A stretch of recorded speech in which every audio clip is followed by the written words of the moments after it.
ఒక వారం రోజుల నుంచి పవన్ కళ్యాణ్ గారి ఫోటోల్ని ప్రభుత్వ కార్యాలయాల్లోంచి తీసేస్తున్నారు. ఈ వార్త చాలా పెద్ద ఎత్తున సర్క్యులేట్ అవుతోంది. అయితే ఎందుకు జరుగుతోంది ఇది అనేది అర్థం కాని పరిస్థితి. దీని మీద చర్చ జరుగుతోంది. యాక్చువల్గా పవన్ కళ్యాణ్ గారి సపోర్ట్ తోటే అసలు కూటమి అనేది ఒకటి ఏర్పడింది. చంద్రబాబు నాయుడు గారు అరెస్ట్ అయిపోయిన సమయంలో, ఎన్నికల ముందు అరెస్ట్ అయిపోయిన సందర్భంలో అసలు తెలుగుదేశం వాళ్ళు అసలు ఎవరు మాట్లాడలేని పరిస్థితి, బయటికి రాలేని పరిస్థితుల్లో ఉన్న సందర్భంలో పవన్ కళ్యాణ్ గారు ఒక ఇనిషియేటివ్ తీసుకుని, నేను ఈ కూటమిగా వెళ్ళబోతున్నాము, చంద్రబాబు నాయుడు గారు నేను పూర్తి సపోర్ట్ చేస్తాను అని చెప్పిన తర్వాతనే అసలు ఆ కూటమికి ఒక రూపు వచ్చింది. అంతకుముందు భారతీయ జనతా పార్టీ యాక్సెప్ట్ చేయకపోయినా కూడా తనకి తనే స్వతంత్రంగా ఈ నిర్ణయం తీసుకొని పవన్ కళ్యాణ్ గారు ఆ ప్రకటన చేసి ఆ తర్వాత భారతీయ జనతా పార్టీని ఒప్పించారు. అది కూడా తెలుగుదేశాన్ని కలుపుకోవడం, ముఖ్యంగా చంద్రబాబు నాయుడు గారిని కలుపుకోవడం, మోడీ గారికి, అమిత్ షా గారికి ఏమాత్రం ఇష్టం లేని పరిస్థితుల్లో కూడా వాళ్ళని ఒప్పించి కూటమి ఏర్పడడానికి పవన్ కళ్యాణ్ గారు బాటలు వేశారు. దానివల్లనే కూటమి అనేది అధికారంలోకి వచ్చింది. అది కాకుండా తక్కువ సీట్లు ఇచ్చినా కూడా ఒప్పుకున్నారు పవన్ కళ్యాణ్ గారు.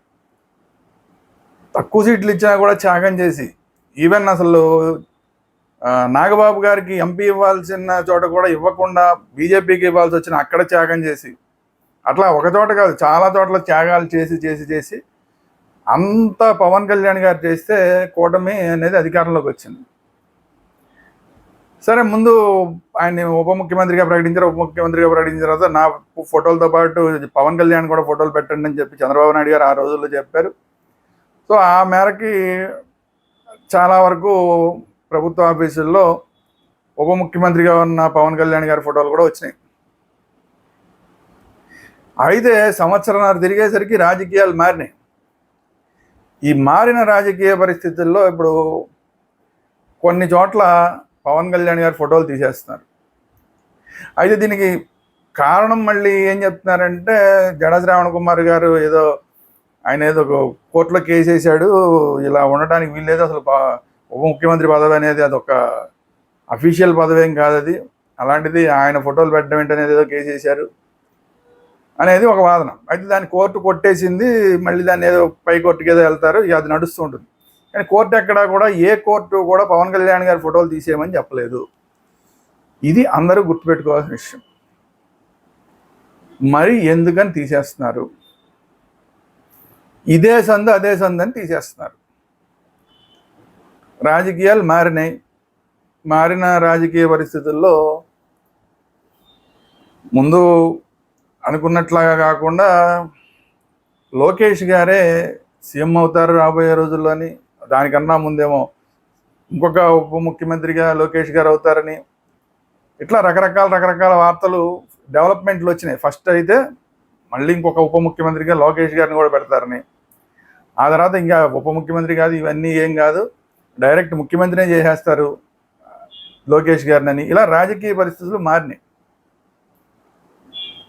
పవన్ కళ్యాణ్ గారు కొన్ని సందర్భాల్లో కొంచెం గట్టిగా మాట్లాడడం అనేది ఇప్పుడు తెలుగుదేశంలో చాలామంది పెద్దలు జీర్ణించుకోలేని పరిస్థితి అయిపోతుంది.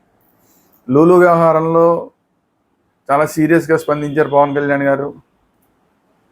లడ్డు వ్యవహారంలో టీటీడీ చైర్మన్ సారీ చెప్పమని అడిగారు. పవన్ కళ్యాణ్ గారు సారీ చెప్పారు, టీటీడీ చైర్మన్ కూడా సారీ చెప్పమన్నాడు.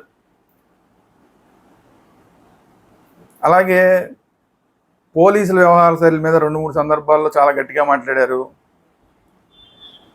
ఎవరో చెప్పకుండా తనంతటి వీళ్ళు కాకినాడ పోర్ట్లోకి వెళ్ళిపోయి సీజ్ ద షిప్ అన్నారు. ఇట్లా ఎక్కడికక్కడ స్వతంత్రంగా పవన్ కళ్యాణ్ గారు వ్యవహరిస్తూ, ఆయన అసలు ప్రజల తల్లో నాలుగులాగా తయారవుతున్న సందర్భంలో, రెండో పక్కన ఎట్టి పరిస్థితుల్లోనూ ఇప్పుడు కాకపోతే ఇంకెక్కువసారి అవ్వదు, ఇదే లాస్ట్ ఛాన్స్. ఎందుకంటే చంద్రబాబు నాయుడు గారు చాలా సీరియస్గా యాక్టివ్గా ఉండే ఎన్నికలు ఇవే, అంటే ఈ టర్మే. దాని తర్వాత ఎన్నికలకి, ఆ తర్వాత అంతా కూడా ఆయన అంతవరకు యాక్టివ్గా ఉంటారో తెలియదు. కాబట్టి ఈ టర్మ్లోనే కేటీఆర్ గారిని ముఖ్యమంత్రి చేయకుండా ఎలాగైతే తప్పు చేశాడో ఆ తప్పు మనం చేయకూడదని చెప్పి ఎట్టి పరిస్థితుల్లో లోకేష్ గారిని ముఖ్యమంత్రి చేయాలని చెప్పి చంద్రబాబు నాయుడు గారు ప్రయత్నం చేస్తున్నారు అన్న వార్తలు వస్తున్నాయి. ఓ పక్కనేమో పవన్ కళ్యాణ్ గారు రోజు రోజుకి చాలా సీరియస్ రాజకీయాలు చేస్తున్నారు, ఎక్కడికక్కడ ప్రశ్నిస్తున్నారు. ఇట్లాంటి సందర్భంలో ఇదే దొరికింది అదే దొరికింది ఛాన్సు, అదేదో ఎవరో కేసేశారు, దాంట్లో ఏదో జరిగింది, ఎందుకు వచ్చిందిలే అని తీసేస్తున్నారు అన్నట్లాగా కలరింగ్ వచ్చేలాగా ఎవరన్నా కావాలని పవన్ కళ్యాణ్ గారి ఫోటోలు తీసేస్తున్నారా అనేది ఇప్పుడు చాలామందికి వస్తున్న అనుమానం. ఎందుకంటే అక్కడ స్థానికంగా ఉన్న ఆఫీసర్లు వీళ్ళందరికీ ఆ వెనకాల ఉన్నది పవన్ కళ్యాణ్ గారి బొమ్మ అయినా, చంద్రబాబు నాయుడు గారి బొమ్మ అయినా, జగన్మోహన్ రెడ్డి గారి బొమ్మ అయినా, లేదంటే గాంధీ గారి బొమ్మ అయినా, లేదంటే మోడీ గారి బొమ్మ అయినా, ఎవరి బొమ్మ ఉన్నా వాళ్ళకేం సంబంధం లేదు. వాళ్ళకి ఎంతసేపు ఆ కుర్చీలో కూర్చున్నామా, మన పని మనం చేసుకున్నామా, లేదా ఏదన్నా దొరికితే ఇంకా వేరే ఏమన్నా చేసామా, ఇక అదే తప్ప వెనకాల ఉన్న ఫోటోలతో వాళ్ళకి సంబంధం లేదు. ఆ ఫోటోలు ఉంచినా తీసేసినా వాళ్ళకి వచ్చే నష్టం లేదు, వచ్చే లాభం లేదు, పోయే నష్టం లేదు. మరి ఎందుకు అంత ఇంట్రెస్ట్ తీసుకుని మరి తీసేస్తున్నారంటే ఎక్కడో ఎవరో చెబితేనే తీసేస్తారు. ఇది క్లియర్. ఎందుకంటే అధికారులు వాళ్ళ సొంత ఎజెండా పెట్టుకుని పవన్ కళ్యాణ్ గారి మీద కోపం పెట్టుకుని తీసేయాల్సినంత ఏమీ లేదు. పవన్ కళ్యాణ్ గారు ఏ అధికారులకి ఏమి చేసింది ఏం లేదు, ద్రోహం చేసింది ఏమీ లేదు. ఈ సంవత్సరంన్నర 18 నెలల కాలంలో ఏ అధికారుల మీద గదమాయించేసింది లేదు. ఒకళ్ళిద్దరు పోలీసు అధికారులు, అవినీతి అధికారుల మీద మాట్లాడారు తప్ప మిగతా వాళ్ళందరి గురించి వాళ్ళు కోపం తెచ్చేసుకోవాల్సినంత చేసింది ఏమీ లేదు పవన్ కళ్యాణ్ గారు. సో అందువల్ల ఏ అధికారైనా తన ఆఫీసులో పవన్ కళ్యాణ్ గారి బొమ్మను ఏమైనా తీసేయాల్సిందే అన్న కక్ష పెట్టుకుని తీసేయాల్సినంత సీన్ ఉండదు. ఎవరో ఎక్కడో రాజకీయంగా ఇది తీసేయండి అని చెప్తేనే తీసేస్తారు. పవన్ కళ్యాణ్ గారి బొమ్మ అక్కడ ఉండటం వల్ల ఎవరికి ఇబ్బంది కలుగుతోంది అన్న దాని మీద చాలా ఇప్పుడు రీసెర్చ్ జరగాల్సిన అవసరం ఉంది. రీసెర్చ్ అంటే అందరికీ తెలిసిందే, మామూలుగా మనం మాట్లాడుకోవడానికి అందరికీ ఓపెన్. ఆంధ్ర రాజకీయాలు రిక్షా వాళ్ళు కూడా చక్కగా మాట్లాడేస్తారు, దాంట్లో అందరికీ క్లారిటీ ఉంటుంది. సో ఈ బొమ్మలు పక్కపక్కన బొమ్మలు ఉంటే ఎవరికి ఇబ్బంది ఉంటుంది? మోడీ గారు చంద్రబాబు నాయుడు గారితో పాటు పవన్ కళ్యాణ్ గారి బొమ్మ ఉంటే ఎవరికి ఇబ్బంది వస్తుంది? లేదా చంద్రబాబు నాయుడు గారు పవన్ కళ్యాణ్ బొమ్మలు ఇటు పక్క ఒకటి అటు పక్క ఒకటి ఉంటే ఎవరికి ఇబ్బంది అవుతుంది? ఇట్లా ఎవరికన్నా ఇబ్బందులు అవుతున్నాయా, ఇబ్బంది ఫీల్ అవుతున్నారా? అట్లాంటి వాళ్ళు తీసేయమని చెప్తే ఇదే సంది అదే సంది అని మొత్తం తీయించేస్తున్నారా? ఏమీ లేని కేసుకి, ఎవరు చెప్పని కేసుకి అదేదో కోర్టులో ఉందని చెప్పి తీసేస్తున్నారంటే ఇది. అయితే ఇప్పుడు యాతావాత ఏంటంటే ఫోటోలు తీసేసినంత మాత్రాన అసలు ఏం జరుగుతుంది? ఇప్పుడు జన సైనికులు కానీ, వీర మహిళలు కానీ, పవన్ కళ్యాణ్ గారి అభిమానులు కానీ అడుగుతున్న ప్రశ్న ఇదే. పవన్ కళ్యాణ్ ఫోటోలు పీకేసి మీరు ఏం పీకగలరా అని అడుగుతున్నారు. ఏం పీకేది? మీరు పీకేదే ఉందిరా? తీసినంత మాత్రం మీరు పీకేదే ఉందిరా? పవన్ కళ్యాణ్ గారికి ఏమైనా వచ్చేది పోయేది ఏమైనా ఉందా? ఆయన స్థాయి ఏమైనా తగ్గుతుందా? ఆ ఫోటోలు తీసేసినంత మాత్రం ఆయన స్థాయి ఏమైనా తగ్గిపోతుందా? మా గుండెల్లో పవన్ కళ్యాణ్ గారి పట్ల అభిమానాన్ని మీరు ఏమైనా తగ్గించగలరా అని చెప్పి జన సైనికులు, వీర మహిళలు, పవన్ కళ్యాణ్ గారి అభిమానులు ఈరోజు ప్రశ్నిస్తున్నారు. అయితే బాధ అయితే ఉంది, వాళ్ళందరికీ కూడా బాధ కలుగుతుంది. ఎందుకని మా నాయకుడిని మాత్రం ఇలా తగ్గించి చూపించడానికి ప్రయత్నం జరుగుతుంది ఆంధ్రప్రదేశ్లో? మోడీ బొమ్మల్ని ఎవరు తీసేయడానికి ప్రయత్నం చేయరు, చంద్రబాబు నాయుడు గారి బొమ్మను ఎవరు తీసేయడానికి ప్రయత్నం చేయరు.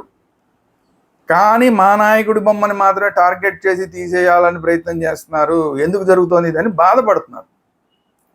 మీరేం పీకలేరు అనేది ఓకే, కానీ బాధపడుతున్నారు. మా నాయకుడిని ఎందుకు టార్గెట్ చేస్తున్నారు? మా నాయకుడిని ఎందుకు తగ్గించి చూపించే ప్రయత్నం చేస్తున్నారు? మా నాయకుడిని ఎందుకు రాజకీయంగా అడ్డం తొలగించే ప్రయత్నం చేస్తున్నారు? ఎవరి కోసం? అడ్డం లేకుండా ఉండడం కోసం మా నాయకుడి ఫోటోలు తీసేయడం కానీ, లేదంటే రకరకాలుగా అవమానాలు చేయడం కానీ ఇలాంటివన్నీ చేస్తున్నారు.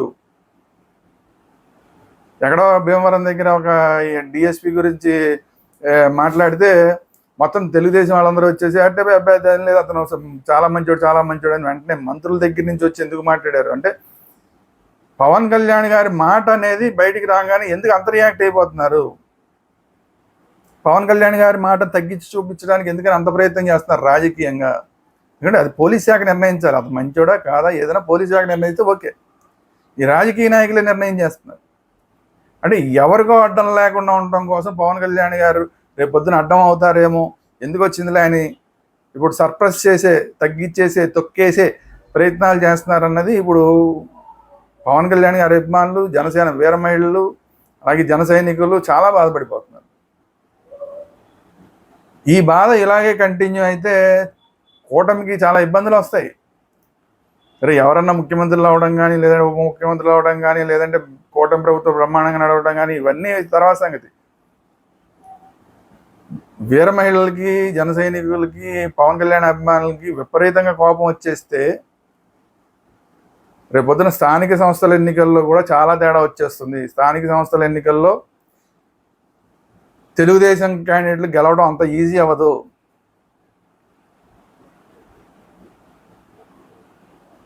అసలు ఇప్పుడు తెలుగుదేశం వాళ్ళతో సంబంధం లేకుండా జనసేన ఒంటరిగా పోరాటం చేయాలి స్థానిక సంస్థల్లో అని చెప్పి అసలు పవన్ కళ్యాణ్ అభిమానుల నుంచి, జనసేన కార్యకర్తల నుంచి కూడా ప్రెజర్ వస్తుంది. ఇది ఎంతవరకు జరుగుతుంది అనేది వేరే విషయం. కానీ అలా చెయ్యాలి, చేసి సొంతంగా మన పార్టీని రాష్ట్రంలో డెవలప్ చేసుకోవాలి. కేవలం ఏదో 4 ఇచ్చారు ఎమ్మెల్యే సీట్లు వాటితో సరిపెట్టేసుకుందాం అంటే కాదు. కానీ స్థానిక సంస్థల్లో కూడా మనం పూర్తి స్థాయిలో అన్ని చోట్ల కూడా పోటీ చేసి మన బలాన్ని పెంచుకోవాలని చెప్పి జనసేన కార్యకర్తలు కోరుకుంటున్నారు.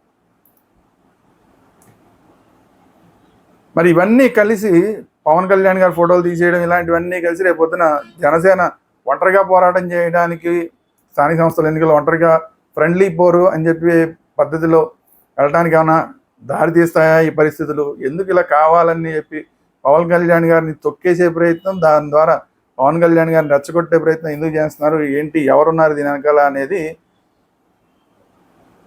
ఆలోచించాల్సిన విషయం. దీని మీద సీరియస్గా పరిశీలించాల్సిన విషయం. ఇది ఈరోజు వీడియో. ఈ వీడియో మీకు నచ్చినట్టయితే లైక్ చేయండి. మీ అభిప్రాయాలు ఏంటి? దీని వెనకాల ఎవరున్న ఉంటారు? ఈ ఫోటోలు తీసేసే వ్యవహారం వెనకాల ఎవరున్న ఉంటారని మీరు అనుకుంటున్నారు? మీ అభిప్రాయాలను కామెంట్ రూపంలో తెలియజేయండి. అలాగే ఎంత ఎక్కువ లైక్స్ వస్తే అంత ఎక్కువ మందికి ఈ వీడియో వెళ్తుంది, కాబట్టి లైక్స్ ఎక్కువ చేయండి. ఈ వీడియో అందరికీ షేర్ చేయండి. అన్నిటికన్నా ముఖ్యంగా ఇప్పటిదాకా ఈ వీడియో చూసిన వాళ్ళు ఇమ్మీడియట్గా మన ఛానల్ సబ్స్క్రైబ్ చేయండి. చాలామంది చూస్తున్నారు కానీ సబ్స్క్రైబ్ చేయడం మర్చిపోతున్నారు. అందుకని మళ్ళీ చేద్దాం అనుకుంటే మర్చిపోతారు. అందుకని ఈ వీడియో ఇక్కడ దాకా చూడంగానే ఇక్కడే మన ఛానల్ సబ్స్క్రైబ్ చేయండి. Thank you very much.